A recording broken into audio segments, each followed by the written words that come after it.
सुनो, हम लोग देख रहे थे जनन स्वास्थ्य, और जनन स्वास्थ्य में जनन स्वास्थ्य क्या है इसके बारे में पढ़ लिए थे। और इसके बाद से आप लोगों को बता दिया गया था जनसंख्या क्या है, जनसंख्या विस्फोट क्या है, उसके जनसंख्या विस्फोट होने के कारण और उससे यानी उस पर नियंत्रण करने का उपाय भी बता दिया गया था। आज जो इस चैप्टर का मुख्य चीज़ है, अब जो है जनन स्वास्थ्य में हमें कुछ बीमारियों के बारे में अध्ययन करना है। तो बीमारियों से पहले जो है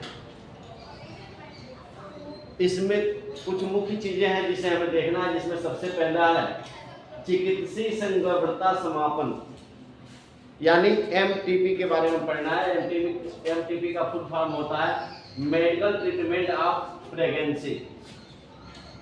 क्या होता है? चिकित्सीय संगर्भता किसे कहा जाता है? संगर्भता समापन किसे कहा जाता है?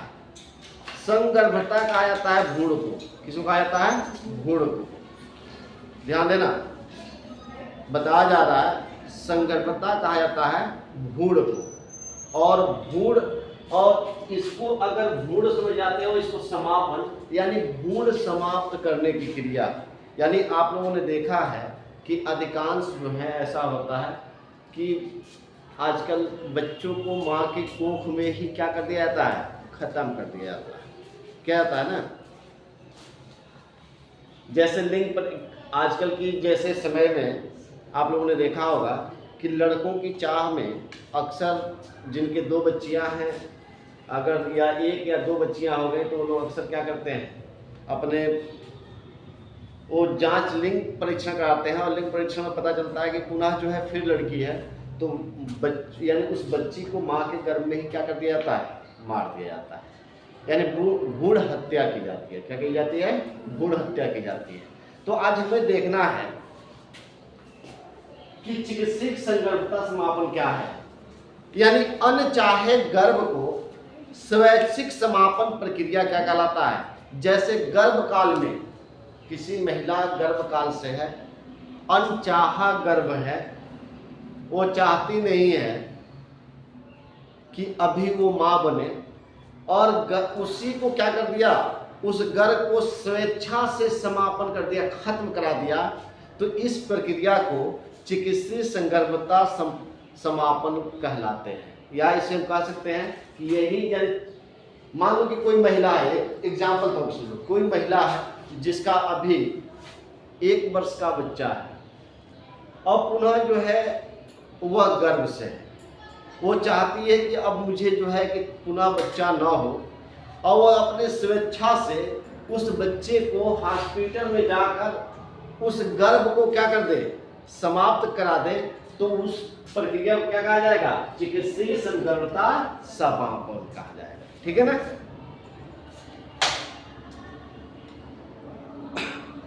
समानतः इसे उपप्रेरित गर्भपात भी कहते हैं। इसका एक और नाम है, इसे क्या कहा जाता है? उत्प्रेरित गर्भपात के नाम से भी जाना जाता है। ध्यान रखना, इसे क्या कहा जाता है? उत्प्रेरित गर्भपात।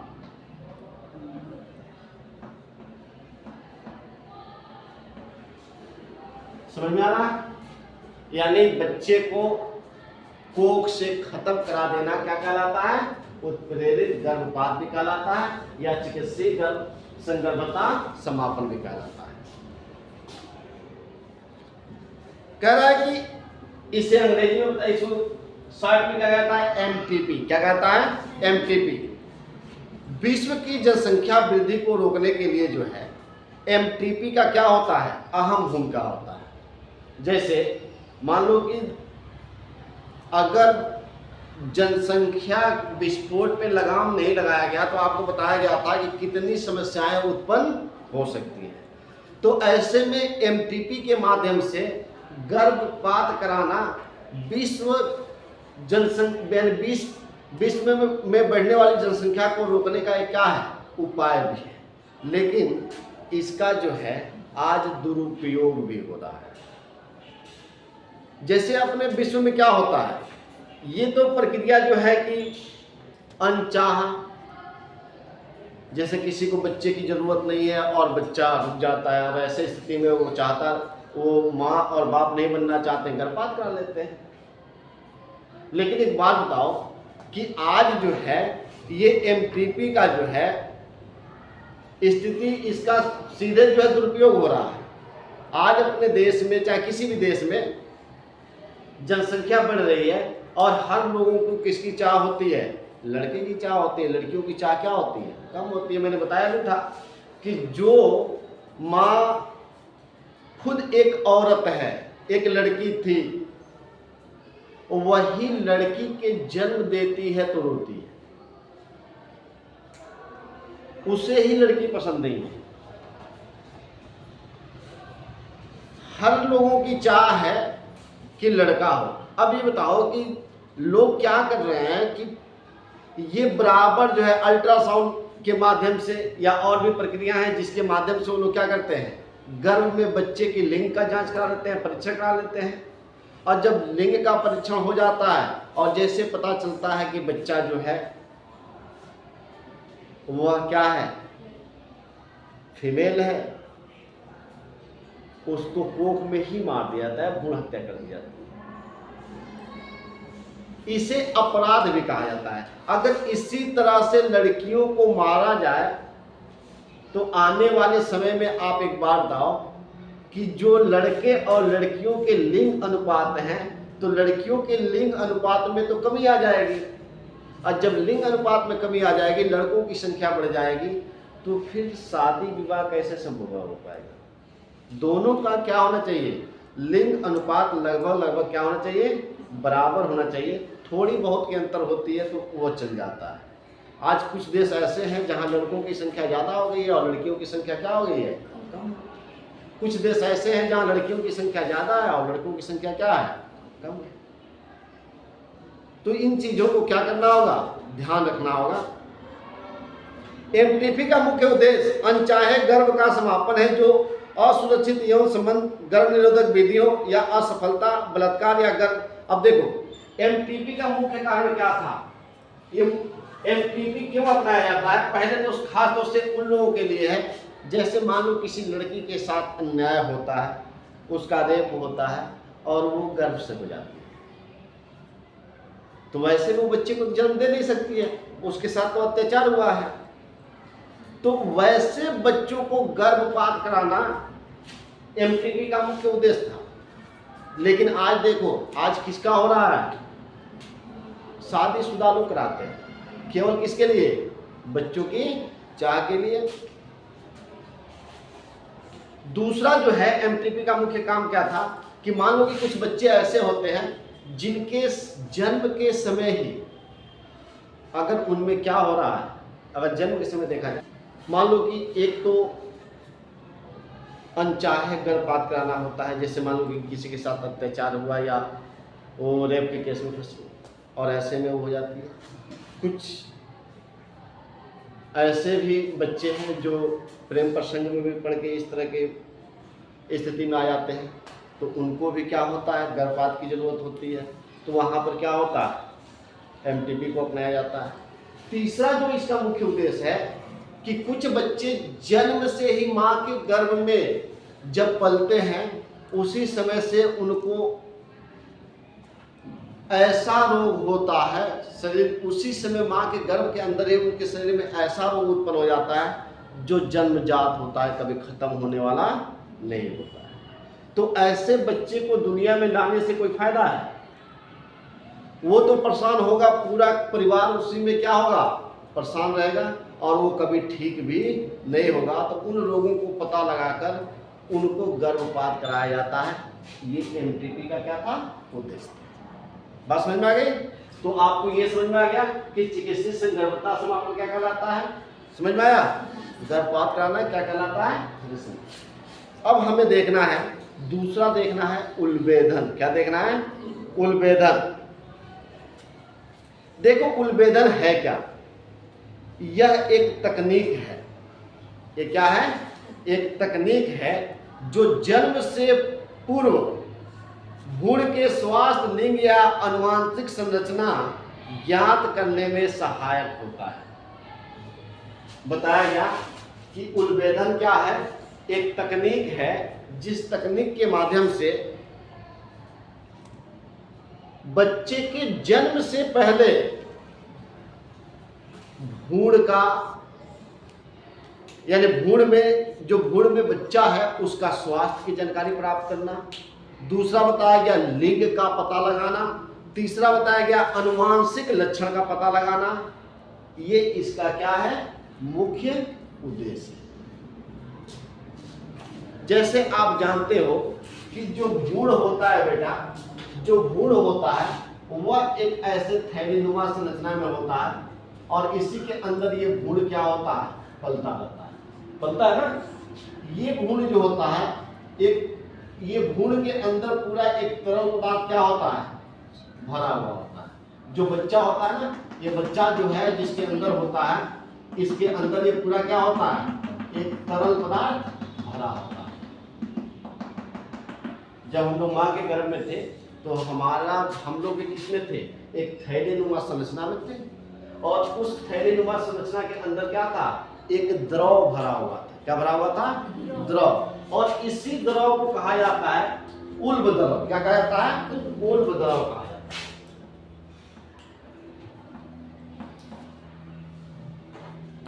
अब इसमें होता क्या है बेटा, ये जो उल्ब द्रव होता है इसको एक इंजेक्शन के माध्यम से, जैसे इंजेक्शन के माध्यम से यहाँ क्या कर लिया जाता है, ये इंजेक्शन के माध्यम से, जैसे इंजेक्शन है, इंजेक्शन के माध्यम से इस उल्ब द्रव को क्या कर लिया जाता है, बाहर निकाल लिया जाता है। यानी जिस महिला के अंदर जो है भ्रूण का निर्माण होता है, उस महिला के उदर भाग में डॉक्टर क्या करता है, एक इंजेक्शन से इस द्रव को क्या कर लेता है, करीब 20 ml से ऊपर द्रव को निकाल लेता है। और निकालने के बाद से, यानी अभी बताया गया कि यह एक तकनीकी है, एक परीक्षण करने का। इससे क्या क्या परीक्षण हो जाता है, बच्चे का स्वास्थ्य, कि उसके अंदर कोई बीमारी तो नहीं है, कोई जन्मजात बीमारी तो नहीं लगी है, कोई असाध्य रोग तो नहीं है जो कभी खत्म होने वाला नहीं है। तो अगर रोग का पता चल जाएगा तो उस बच्चे को भ्रूण में ही क्या कर दिया जाएगा, समाप्त कर दिया जाएगा, क्योंकि वो ऐसे बच्चे को जन्म दिलाना जो है ठीक नहीं है। जैसे देखते हुए कि बच्चों को 4-4, 5 हाथ निकल जाता है, ऐसे बच्चों को जन्म दिलवाने से क्या फायदा है। होता है ना कभी कभी घटनाएं, एक बच्चों को दिल के अंदर पूरा सुराग होता है, एक बच्चों के अंदर ऐसी बीमारियां होती हैं जो पेट के अंदर से लकवा टाइप की होती है, वो हिल डुल नहीं पाता है। बहुत सारे असाध्य रोग हैं जो उनको कभी समाप्त होने वाला नहीं है। तो इसके माध्यम से जांच करके इससे क्या किया जा सकता है, उस बच्चे को बचाया जा सकता है, यानी खत्म किया जा सकता है। दूसरा जो है, इससे बच्चे का लिंग का भी पता चल जाता है कि वो लड़का है कि लड़की। तीसरा जो है, उसके डीएनए से पता चल जाता है कि वह बच्चा किसका है। क्योंकि अगर जैसे कई बार बड़े आरोप लगते हैं कि ये बच्चा मेरा नहीं है,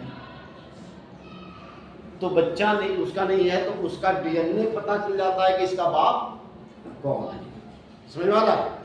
तो ये भी ये क्या कर देता है, पता लगाते हैं। अब इसको कैसे होता है, इसको 4 चरणों में जो है, 6 चरणों में इसको, इस प्रक्रिया को अपनाया जाता है। सबसे पहले बताया गया कि इंजेक्शन के माध्यम से क्या किया जाता है, पहले स्टेप में 20 ml, कितना, 20 ml उल्ब द्रव को, यानी जो इसके अंदर द्रव है उस द्रव को क्या कर लिया जाता है, निकाला जाता है। और कहां से निकाला जाता है, यानी महिला के उदर भाग से, गर्भाशय के अंदर जो है, जो यूट्रस होता है, यूट्रस के अंदर जो भ्रूण बना होता है, उस भ्रूण के अंदर से क्या कर लिया जाता है, उल्ब द्रव को निकाल लिया जाता है। कितना, 20 ml।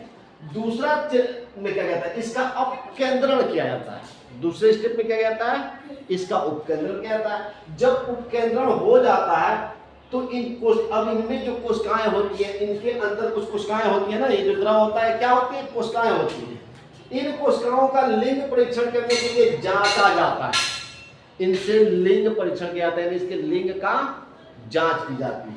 और इससे डीएनए का भी क्या कर लिया जाता है, विश्लेषण कर लिया जाता है।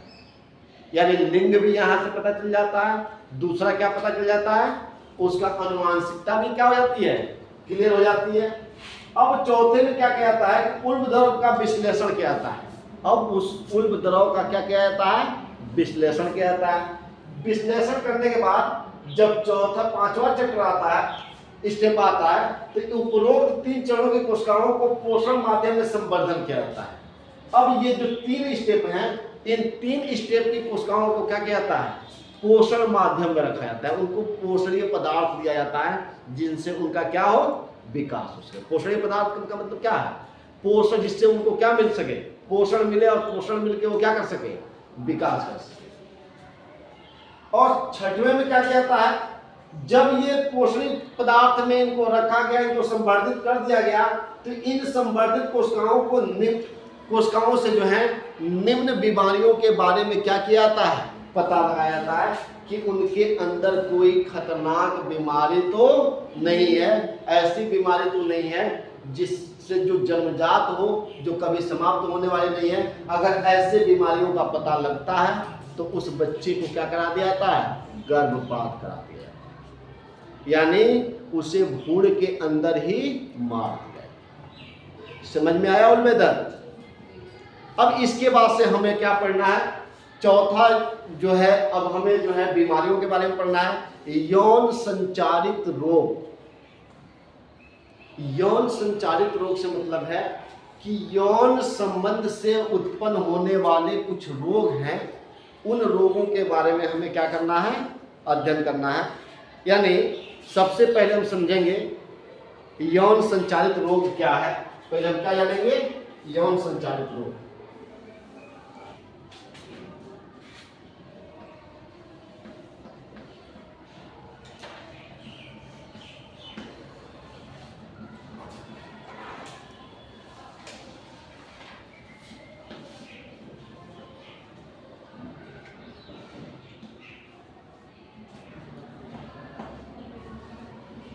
देखो ध्यान देते हैं बेटा, समझते हैं। पहले समझेंगे यौन संचारित रोग किसे कहते हैं।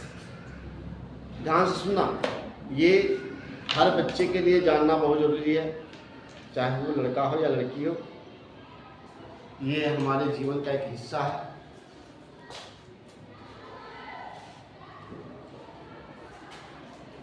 पहले तो यौन संचारित रोग, यौन मतलब क्या है, यौन संचारित रोग मतलब क्या है, यौन संबंधी। यौन संबंध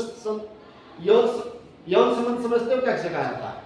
यौन संबंध का मतलब होता है फिजिकल रिलेशनशिप, जिसमें 2 विपरीत लिंग एक साथ क्या कर रहे हो, फिजिकल रिलेशनशिप में, यानी शारीरिक संबंध में, उसे हम क्या कहते हैं, यौन संबंध कहते हैं। क्या कहते हैं, यौन संबंध कहते हैं।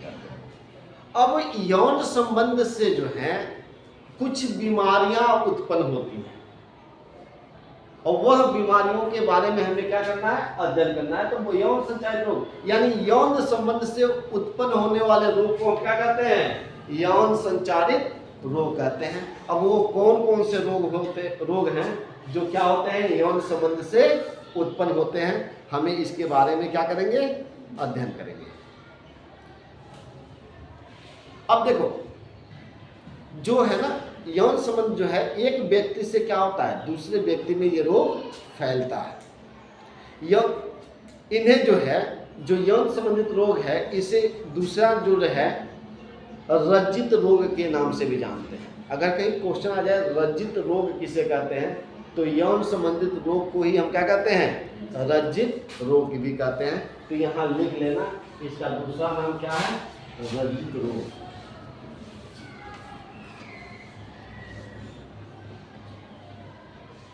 रज्जित रोग के भी नाम से इसे जानते हैं। अब देखो,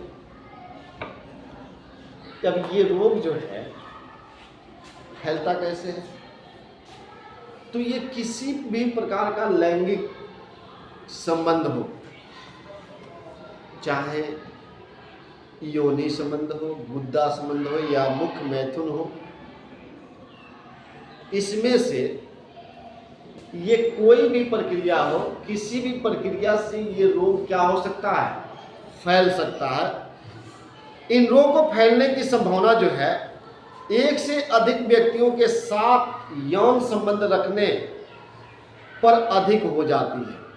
ये खास तौर से उन लोगों को ये बीमारियां उत्पन्न होती हैं जो जैसे एक व्यक्ति नहीं, एक से अधिक व्यक्तियों के साथ वो रिलेशनशिप में होते हैं, उन लोगों के अंदर ये बीमारी फैलने की संभावनाएं क्या होती हैं, सबसे ज़्यादा होती है। जैसे देखो आजकल लड़के हो या लड़कियां हो, ये एक बीमारी है कि वह एक के साथ तो किसी के साथ रहते नहीं, आज ये है तो कल वो है, कपड़ों की तरह से रोजीना चेंजिंग होती रहती है।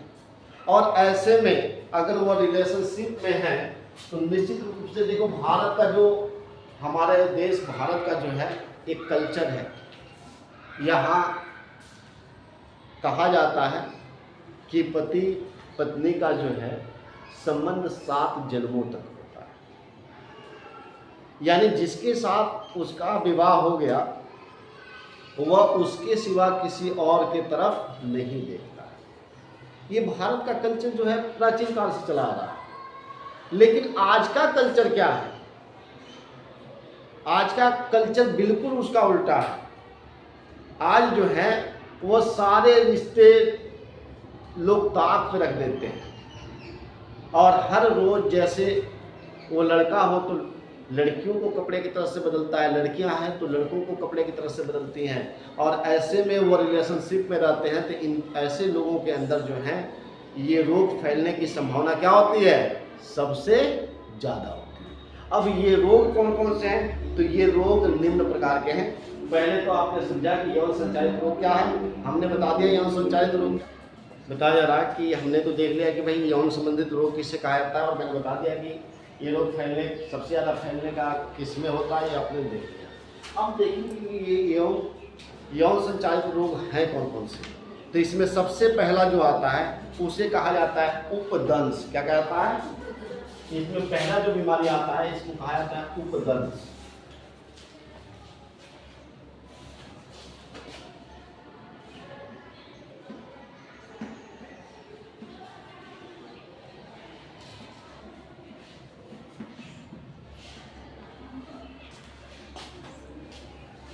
फिलिस होता है, फिलिस यहाँ आ जाए।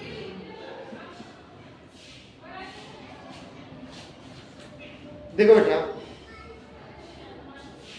थोड़ा सा इस रोग के बारे में जानते हैं। यह रोग जो है एक जीवाणु है, एक बैक्टीरिया है, जिस बैक्टीरिया का नाम जो है, इसके बैक्टीरिया का नाम जो है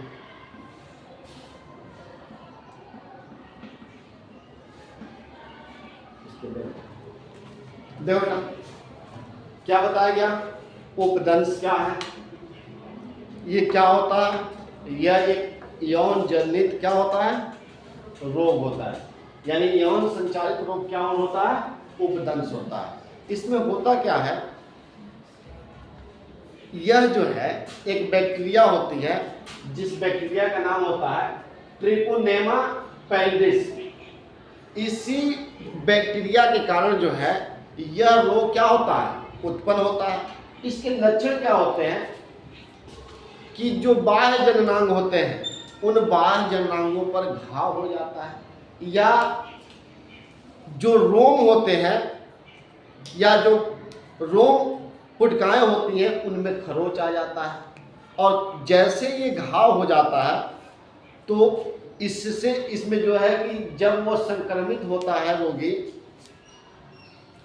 तो संक्रमित स्थान पर जहां पर ये घाव होता है, जहां पर ये संक्रमण फैलता है, तो मान लो कि अगर बाह्य जननांगों पर अगर ये रोग फैल रहा है तो सबसे पहले वहां क्या होगा कि उस स्थान पे एक बैगनी रंग का छोटा सा वृत्ताकार जो है एक दाना निकलता है। पहले वहां बैगनी सा, जैसे मान लो किसी व्यक्ति का यहाँ चेहरे में घाव निकलता है तो पहले ऐसे लाल होता है ना, तो वहां पर क्या होता है, बाह्य जननांग पर एक छोटा सा बैगनी कलर का क्या होता है, छोटा सा दाना निकलता है। पहला घटना ये होता है। यानी गोल में ये क्या होता है, निकलता है, और बाद में ये क्या होता है, घाव बन जाता है। और धीरे धीरे जो है ये शरीर के ग्रसनी, मलाशय तथा होठों की श्लेष्मा को भी ये क्या कर देता है, संक्रमित कर देता है। ये ग्रासनी, मलाशय और क्या बताया गया, जो होठों की श्लेष्मा होता है उसको ये क्या कर देता है, वो भी संक्रमित हो जाता है। लगभग 2 से 6 सप्ताह बाद घाव ठीक हो जाता है। ये घाव जो है लगभग 2 से 6 सप्ताह तक बना रहता है और 2 से 6 सप्ताह के बाद ये घाव क्या हो जाता है, ठीक हो जाता है। कुछ सप्ताह पश्चात त्वचा पर रुधिर परिसंचरण और तंत्रिका तंतुओं के अंगों में चिपचिपा पदार्थ भरी गिल्टियां बनने लगती हैं। और जब ये घाव ठीक हो जाता है तो अब जब मान लो कि घाव 2 हफ्ता या 6 हफ्ता में क्या हो गया, ठीक हो गया। लेकिन उसके बाद क्या होगा कि कुछ सप्ताह बाद जो है, जो त्वचा है, जो ये चमड़े हैं, इनके रुधिर परिसंचरण तंत्रों के जो परिसंचरण तंत्र हैं, जैसे जिनके माध्यम से क्या होता है, ब्लड दौड़ता है, अब उनमें क्या होंगे, छोटे छोटे छिपछिपे पदार्थ जो हैं गिल्टियों के रूप में बनना चालू हो जाएंगे। यानी जो ये नसें हैं, इन नसों में क्या होगा, उभार बनने लगेगा, गिल्टी बनने लगेगा।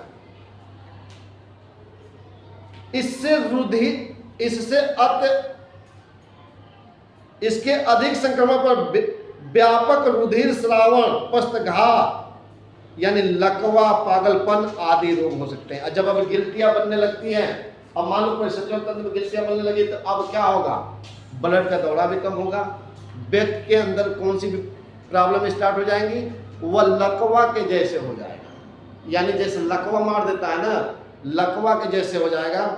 यहां तक कि व्यक्ति पागल भी हो सकता है। क्या हो सकता है, पागल भी हो सकता है। गर्भवती स्त्रियों पर यह रोग भ्रूण के लिए भी क्या होता है, घातक होता है। अगर कोई महिला गर्भवती है, अगर उसको ये बीमारी हो गई तो उसके कोख में पलने वाले बच्चे के लिए भी ये क्या होता है, घातक होता है। एक बार फिर और पुनः समझा देते हैं। क्या बताया गया कि उपदंश क्या है बेटा, उपदंश जो है एक यौन संचालित क्या है, रोग है। ये किस बैक्टीरिया के कारण फैलता है, तो ट्रोपोनेमा पैलिडस के बैक्टीरिया के कारण क्या होता है, फैलता है। इस रोग की पहचान क्या होती है कि आपको बताया गया था कि यौन संचालित रोग के माध्यम से ये फैलने वाला रोग होता है। सबसे पहले जो बैक्टीरिया इसकी होती है वो क्या करती है कि जिस अंग को संक्रमित करती है वहां पर सबसे पहले एक गोल छोटे से दाना जो है दाना निकलता है और साइड में क्या होता है, बैगनी कलर का हो जाता है। फिर वो घाव बढ़ता जाता है, 2 से 6 हफ्तों में ठीक हो जाता है। क्या हो जाता है, ठीक हो जाता है। अब जो परिसंचरण तंत्र है बेटा, उस परिसंचरण तंत्र की जो नसें होती हैं, उस कुछ दिनों के बाद से उन नसों में यानी त्वचा के ऊपर छोटे छोटे क्या होने लगते हैं, गिल्टियां होने लगती हैं। अब ये गिल्टियां होने के बाद से धीरे धीरे जो है उसमें जो है रक्त स्राव यानी स्राव क्या हो जाता है, धीमा हो जाता है। लकवा की स्थिति उत्पन्न हो जाती है, पागलपन भी उत्पन्न हो जाता है। कुछ लोग पागल भी हो जाते हैं, लकवा भी मार देता है, पागल भी हो जाते हैं। और साथ ही साथ अगर कोई महिला जो है गर्भवती है, अगर उसको ये रोग लग गया तो वह तो उसके अंदर लकवा की शिकायत तो होगी ही, और साथ ही साथ क्या होगा, जो पागलपन वाला भी होगा, और दूसरा कि उसके बाद से जो भ्रूण में पलने वाला बच्चा है उसको भी ये क्या कर देगा, घातक। समझ में आया उपदंश क्या है, उपदंश को समझे। अब जो है दूसरा जो है सुजाक। हमें तो करीब 6-7 बीमारियों के बारे में पढ़ना है, जिसमें से 2 आज पढ़ा के रखेंगे, फिर अगले दिन बताया जाएगा। देख लेते हैं सुजाक क्या है। अब हाँ, इसका उपचार क्या है, लक्षण आपने देखा, एक थोड़ा सा इसका उपचार देख लेते हैं। इसको जो है उपचार क्या है, पहले इसका उपचार देख लेते हैं, तब हम सुजाक पढ़ाते हैं। इस रोग के उपचार हेतु जो है समानता जो है टेट्रासाइक्लिन तथा पेनिसिलिन का उपयोग करते हैं। जैसे अगर ये घाव हो जाए ना, तो घाव होने पर इसमें पेनिसिलिन वगैरह जो आता है ना, मलहम वगैरह, उसको अगर आप यूज करते हो तो उससे आपको क्या हो सकता है, राहत मिल सकती है। ठीक है, यानी टेट्रासाइक्लिन या हम क्या पेनिसिलिन का उपयोग कर सकते हैं। अब देखते हैं सुजाक। सुजाक क्या है बेटा, अगला हम देखते हैं सुजाक। यहाँ बता दे सुझाव तो आएगा ही नहीं। आ रहा है इसमें। आ रहा है, देखते हैं सुझाव क्या है। ये दूसरा रोग है। यह रोग जो है किसके कारण से होता है, जरा इस रोग के बारे में देखते हैं। यह रोग जो है बताया जा रहा है, ये भी एक बैक्टीरिया है, जिस बैक्टीरिया का नाम है नसेरिया गोनोरे। ये किस बैक्टीरिया का नाम होता है, बैक्टीरिया का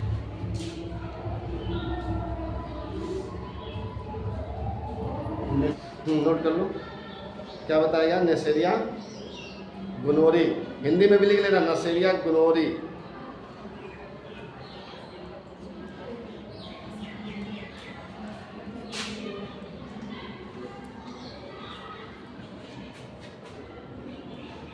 नसेरिया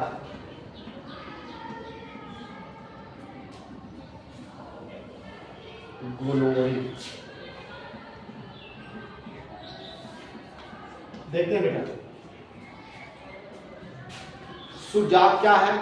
यह भी एक यौन संचारित रोग है और ये किस बैक्टीरिया के कारण फैलता है, नसेरिया गोनोरे नामक बैक्टीरिया के कारण क्या होता है, फैलता है।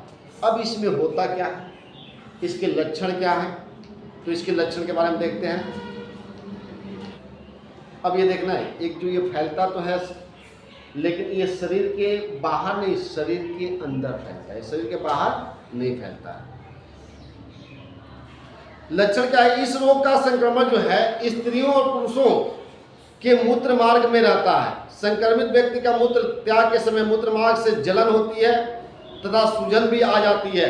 शीशन के सीधे पर पीले रंग का श्रावण होता है। जीवाणु का संक्रमण एक व्यक्ति से दूसरे व्यक्ति के संभोग के द्वारा ही होता है। अब देखो इसका लक्षण क्या है, चाहे वो स्त्री हो या पुरुष हो, जो उसका जो है यूरिन मार्ग है, यानी मूत्र मार्ग जो है, उस मूत्र मार्ग में सबसे पहले क्या होता है कि जब वह पेशाब करता है तो जलन होती है। क्या होती है, जलन होती है। ये स्त्री को भी हो सकता है और पुरुष को भी हो सकता है। दूसरा जो है, पुरुष के जो है शीशन के ऊपर जो है मूत्र मार्ग से पीले पीले रंग का पदार्थ श्रावण होने लगता है। और ये रोग किसके माध्यम से होता है, संभोग के कारण से ये रोग उत्पन्न होता है तथा उसके शीशन में सूजन भी आ जाती है। और ये एक व्यक्ति से दूसरे व्यक्ति में संभोग के द्वारा फैलने वाला रोग भी है। सही समय पर उपचार न होने पर यह रोग जो है प्रोस्टेट ग्रंथि तथा अधिवृषण तक फैल जाता है। अगर इसे समय से इलाज नहीं कराया गया तो व्यक्ति के जो है प्रोस्टेट ग्रंथि है चाहे अधिवृषण है, ये वहां तक बीमारी क्या हो जाती है, फैल जाती है। इस स्थिति में उपचार अधिक क्या हो जाता है, कठिन हो जाता है। अब ज़्यादा दिन का अगर ये बीमारी हो जाएगा तो उसका उपचार आसान नहीं रह जाएगा। स्त्रियों में इस संक्रमण का कोई प्रभाव नहीं पड़ता है, स्त्रियों में इसका कोई ज़्यादा प्रभाव नहीं होता है, कुछ दिन होता है फिर वो क्या होता है, ठीक हो जाता है। लेकिन पुरुषों में ये बीमारी घातक हो जाती है, ठीक है ना। परंतु ये जीवाणुओं के लिए वाहक का कार्य करती हैं। लेकिन अगर महिलाओं में अगर ये बीमारी नहीं होती है तो अगर कोई पुरुष उसके संपर्क में आता है तो उसका रोगाणु पुरुष के अंदर क्या कर सकता है, प्रवेश कर सकता है। यानी महिलाएं इसका क्या मानी जाएंगी, बीमारी फैलाने का कारण बन सकती है, ठीक है। अब इसका उपचार क्या है, तो जीवाणु जनित रोग होने के कारण इसका उपचार भी पेनिसिलिन द्वारा ही किया जाता है। इसका भी इलाज किससे किया जाता है, पेनिसिलिन के माध्यम से किया जाता है, ठीक है। समझ गए, दोनों रोगों के बारे में पढ़ लिए। अब अगले दिन आ जाए।